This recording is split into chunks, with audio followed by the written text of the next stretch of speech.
지금 우크라이나에서 러시아가 극초음속 미사일로 우크라이나의 병력이나 주요 무기 보관소 등을 공격하고 있습니다. 수백억짜리 초음속 미사일을 발사하고 있어요. 자, 한편 북한이 어제 서해상으로 방사포를 쐈습니다. 그래서 아침 7시 20분부터 1시간에 걸쳐서 서해에 4발을 방사포로 쐈다는 거예요. 동계 훈련이 일환이다. 이건 한국 정부가 하는 소리고 북한이 이런 걸 그렇게 했을 리가 없다고 보고 있습니다. 또 만약에 동계 훈련을 했다면 남부 군사 합의 이 부분을 정면으로 깬 거라고 봐야 되겠죠. 그것보다는 ICBM 발사 실패 이후에 일종의 합풀이를 하고 있는 거다라고 봐야 될 거고요. 자, 신형 ICBM을 발사하기는 좀 준비가 덜 됐고 그렇다고 가만히 있기는 그렇고 그러니까 개량된 방사포의 성능 시험을 했을 가능성이 높다는 겁니다. 자, 우리가 방사포라는 거는 다연장 로켓을 방사포라고 이렇게 말을 하고 있습니다. 근데 북한의 방사포는 이 사거리나 구경 자체가 매우 커서 사실상 미사일과 이 구별이 별로 되지 않는 수준까지도 만들었다라는 이야기가 있습니다. 그래서 북한이 미사일과 방사포를 섞어서 쐈을 때 과연 이 요격을 할 수 있을 거냐. 심지어 방사포 안에 핵을 넣어서 핵을 넣은 방사포를 발사할 수 있다라는 이야기까지 나오고 있습니다. 우리가 이번에 우크라이나를 보면요. 러시아가 1대1 근접 전투에서는 뭐 탱크나 또 뭐 장갑차를 동원하고 보병을 동원한 전투, 뭐 거기에도 다연장 로켓이 나옵니다만은 그런 걸 가지고는 우크라이나 군을 이길 수가 없고 2만 5천 명쯤 되는 사상자와 엄청난 무기들을 노획당하고 파괴당했습니다. 그러다 보니까 러시아가 우크라이나 군을 상대하기는 근접전이 아니라 멀리서 첨단 무기를 사용해서 지금 우크라이나 군을 사기를 꺾어야 된다. 그래서 무기 보관소, 국제의용군 등이 머무는 막사 등에다가 공격을 하고 있어요. 그래서 지금 이제 등장한 무기는 극초음속 미사일인데 미국의 국방부에서도 이것이 극초음속 미사일 사정거리가 2000km에 달하는 킨잘 탐두 탑재가 가능한 극초음속 미사일이고 마하 10의 속도로 날아가기 때문에 현재 젤렌스키가 미국에다가 방공망을 갖다가 계속 요구하고 있지요. 이런 걸 가지고 막아낼 수 있겠느냐. 그래서 공대공, 지대공 미사일로 요격을 하는 것 자체가 거의 불가능하다. 그러니까 속도가 워낙 빨라지면 그걸 갖다가 미사일 방어 MD를 통해 가지고 뭐 SM-30나 페이트리엇이나 사드로 요격을 한다라는 것 자체가 힘들고 또 극초음속 미사일은 높지가 않고 낮은 궤도로 비행하기 때문에 미사일 방어 체계를 교란한다라고 이렇게 알려지고 있습니다. 그래서 러시아가 2019년에 처음으로 지금 시험 발사했고 그리고 실전에서는 사용하지 않았는데 우크라이나 전황이 굉장히 지금 지지부진해지고 러시아가 실패하는 쪽으로 가고 있어요. 지금 3주가 지나고 4주가 다 되어 가는데 헤매고 있지 않습니까? 그러니까 러시아가 극초음속 미사일을 끄집어냈다. 실제로 또 뭐 이런 이야기도 있어요. 미사일 숫자가 제한되다 보니까 다 써버리고 이제 극초음속을 들고 나왔답니다. 그러니까 나토 회원국인 루마니아의 근처에 있는 이 도시에 쏴버린 거예요. 또 나토가 우크라이나 군을 훈련시키고 하는 우크라이나 내부에 이런 군사 기지도 공격을 했는데 아마 그런 어떤 뉘앙스의 일부로 지금 이번에 극초음속 미사일을 쐈다는 겁니다. 자, 그래서 지금 이 우크라이나의 비대칭 무기가 등장을 했다. 우리가 재래식 대 재래식이라면 대칭 전력입니다. 근데 재래식 대 재래식이 아닌 핵무기나 또 극초음속 미사일 이러면 이거는 대표적 비대칭이죠. 그래서 이런 상황에서는 이 비대칭 전력에서는 이 하급 전력을 아무리 많이 갖고 있어도 상급 전력이 그거 하나로 승부를 볼 수 있다는 겁니다. 그래서 러시아가 우크라이나에 몰리게 되고 푸틴이 실각 위기에 빠지게 되면 전술핵을 쓰지 않겠나라는 우려가 많은데 지금 이번에 킨잘 극초음속 미사일을 쐈다라는 것은 그런 그 방향으로 갈 가능성을 의미한다. 이렇게 봐야 될 것 같습니다. 그래서 무적을 자랑하는 이 킨잘 마하심 극초음속 미사일을 지금 우크라이나의 저항에 전쟁이 길어지자 극초음속 미사일 한 발에 실질적으로 600에서 1200억까지 들어간다라는 이야기가 있습니다.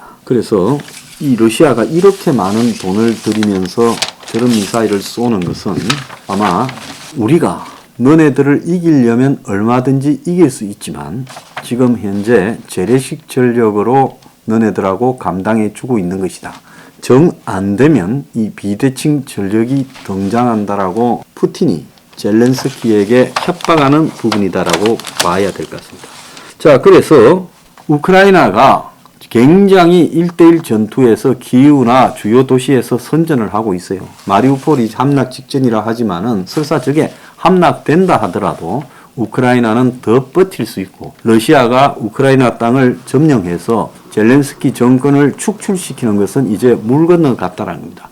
그런데 우크라이나는 잘해야 러시아를 현재 점령한 땅에서 일부는 떼주고 내보내고 그리고 이 나토에 들어가지 않고 중립적인 상태로 남을 건데 보장을 해주라. 이런 말장난들을 보태는 거지 실질적으로 우크라이나가 러시아를 이길 수는 없다라는 거 아닙니까? 최종적으로도. 그럼 이기려면 한쪽이 항복을 해야 이기는데 러시아는 쓰지 않은 수많은 비대칭 전력을 갖고 있으니까 우크라이나가 기껏해야 사람이 수만 명 죽고 전 국민이 피난을 가고 뭐 공장이라든지 상수도, 하수도, 도로, 다리, 인프라 다 파괴되고 그리고 도시가 폐허된 게 몇 개입니까? 그래서 상처뿐인 영광도 아니죠. 상처뿐인 무승부가 우크라이나의 최종 목표라는 거죠. 그래서 그런 관점에서 봤을 때는 사람을 소모적으로 생각하는 푸틴, 심지어 뭐 시리아, 체첸, 중앙아프리카에서도 끌고 들어오지 않습니까? 그러니까 소모시키고 있죠.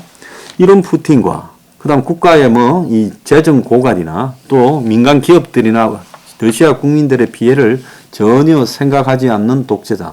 이런 사람들은 뭐 러시아가 곧 디폴트가 될 것 같은데 디폴트가 되더라도 별로 걱정은 안 할 겁니다. 문제는 이런 독재자, 권위주의 체제의 독재자가 지 맘대로 하게 되면 그 사람이 쫓겨날 때까지는 그들에게 당하는 사람이 할 수 있는 수단이 별로 없다는 거고 이번에 미국이나 이런 데서 UN, 나토, EU, 국제형사재판소 이런 국제기구와 강대국들이 보여주는 이 비굴한 행태가 실제 힘있는 깡패 앞에서 국가 간의 경찰 조직이라는 것이 무의미하다. 유엔군이 우크라이나를 들어가기를 합니까? 평화이주군이 들어갈 수 있습니까? 못 들어가잖아요. 그냥 지켜보고 있고 무기나 대주는데 그것도 하급 무기나 대주고 있고 비행기조차도 겁이 나서 우크라이나에 주지 못하지 않습니까? 그래서 이런 거를 본다 하면 비대칭 무기에 집중하고 있는 북한의 문제에 대해서 우리가 심각하게 고민해야 된다고요. 북한의 비대칭 정력이 정말 극초음속까지 가게 되고 또 핵에 있어서 매우 다양한 형태의 핵무기들을 소형, 대형부터 전술핵까지 만들고 그걸 실어 나르는 미사일을 갖다가 짧은 거, 중간 거, 긴 거부터 해서 변칙으로 이렇게 날고 그리고 또 거기에 다양한 형태로 이 상대방을 파괴하는 미사일. 자, 그리고 SLBM 잠수함에 바다 밑에서 그리고 육지에서 이런 식으로 지금 이 공격을 할 수 있는 미사일 능력을 갖추게 되면 이런 북한을 상대하는 미국이 러시아를 겁내는 것과 비슷한 문제가 생길 수 있다는 겁니다. 왜 그러냐? 미국이 중국을 갖다가 보위한다고 지금 일본을 전진기지로 삼아서 한국에도 28,500명의 미군이 있습니다. 그런데 북한이 비대칭 전력을 강화하기 전에 재래식 전력일 때는 이게 안전해서요. 한국의 평택기지나 오산이나 일본에 있는 6개의 미군 기지나 이런 게 다 안전한데 만약에 이제 북한이 그야말로 핵과 미사일에서 거의 완성되는 단계까지를 가게 되면 사실 지금 그 단계에 이르기까지 미국이 제재, 제어를 못했잖아요. 북한이 하고 싶은 대로 놔줬습니다. 북한은 이미 장사포나 방사포에다가 핵탄두를 넣어서 쏘는 것까지 성공하고 있어요. 그래서 북한이 어제 서해에 쌓은 것도 그냥이 아니라 대구경 방사포에 핵탄두가 들어갈 한 500km 정도를 넣어가지고 멀리 쏘는 그런 훈련을 했을 거라고 보고 있습니다. 그래서 저것이 뭐 북한이 동계 군사 훈련을 했니 이런 식으로 봐서는 곤란하고요. 또 뭐 군사회담을 갖다가 남북 군사회담을 깬 것이다 이런 수준으로 봐서도 안 되는 거라는 겁니다. 결국은 북한이 나름 남북에 대해서 이 정권 교체기에 시도하고 또 자신들의 기술도 향상시키는 꿀을 먹고 알 먹고 방식으로 했다는 거예요. 자, 그래서 이제 점점 북한의 이 비대칭 전력이 고도화되어 가고 양산되어 가면 지금 미국이 북한을 압박하던 2018년 이후 지금 몇 년이 흘렀습니까? 4년이 지금 흘렀어요. 이 4년 동안에 북한의 전력은 얼마나 좋아졌겠어요? 그러니까 이것이 앞으로 한반도에 있어서 심지어 비대칭화된 방사포 이런 것들이 지금 나올 때 한국은 미국은 어떻게 할 것이냐. 결국 미국은 어느 시점이 되면 야 북한 저거 감당하기 어렵다. 미군 빼고 우리 조심하자. 이런 방법으로 갈 수 있지 않겠습니까? 자 그렇게 될 때 우리는 어떻게 하겠습니까? 그래서 북한이 이번에 쏜 것은 흔히 미군이 가진 MLRS라고 부르는 다영장 로켓과는 차원이 다른 이 멀리 가고 구경이 넓어서 핵무기까지 넣어서 쏠 수 있는 부분이다. 우리가 그것도 이 비대칭 전력으로 봐야 된다. 북한의 최근 방사포도요. 자 그렇게 본다면 한국은 앞으로 어떻게 할 것인가. 지금 우크라이나가 러시아의 극초음속 미사일에 당하는 모습을 보면서 한국과 미국은 북한의 이 비대칭 전력을 어떻게 처리할 것인가. 특히 한국은 이 부분에 대해서 미국이 한국에 거리를 두는 그런 계기를 만들 수도 있습니다. 그럴 때는 어떻게 할 건가. 정말 고민을 많이 해야 된다고 봅니다. 우크라이나를 보면서 배우는 게 있어야죠.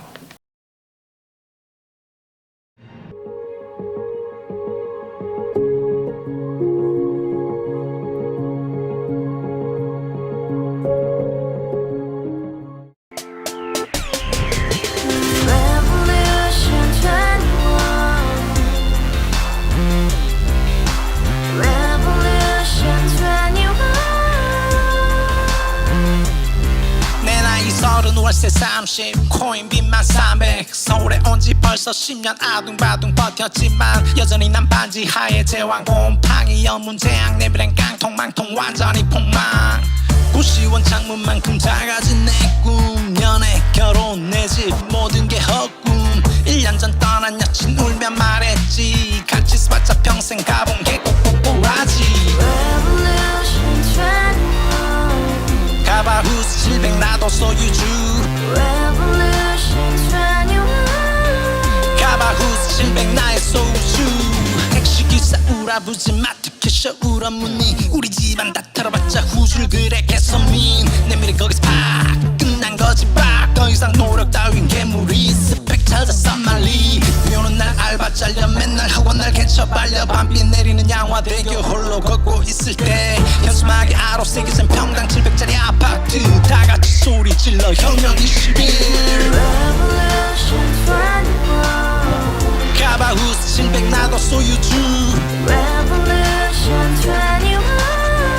가바후스 700 나의 소주 You and I, we live together in the house brand new day and your dream had just begun